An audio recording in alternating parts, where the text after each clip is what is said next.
The third part of this sheet is actually quite simple. It looks a little bit weird because you're not given any information. You're just looking at a graph of a circle. And sorry, this is a little bit harder to read.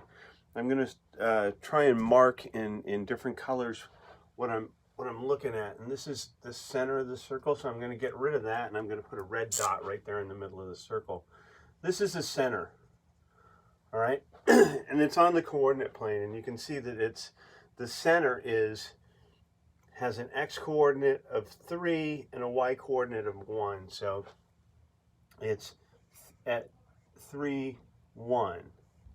And we remember, I'm going to pull this out over here and show you the center is at 3, 1. And we just said in the previous video that they get a special lettering if they're the center of the circle. So that's H and that's K. All right. So just like before, we can input H and we can input K, and we're almost done. The only thing we have to do is find the radius of the circle. Now,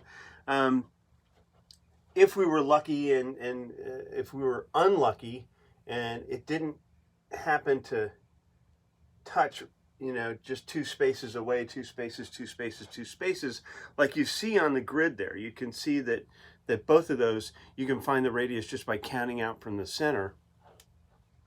If you didn't, you'd have to pick a point at some intersection and plug in the x and the y. And you don't have to do that here, and I'm not going to force you to do that. I just want you to be able to look at it and analyze it. You can see that, oh, this has a radius of 2. All right, well, just like before, when you were given the radius and you were given h and you were given k, without having to look at the graph and say, oh, there it is, and I'll put it into this format or this formula. All you have to do is finish this up. Now, this is all finished. X minus 3 squared plus y minus 1 squared equals 2 squared, which equals 4. All right, so that's it. That's the final answer. And that's how you get those things from graphs. And there's one more section. I'm going to go ahead and rewrite this whole thing, not using the graph that you see on the page.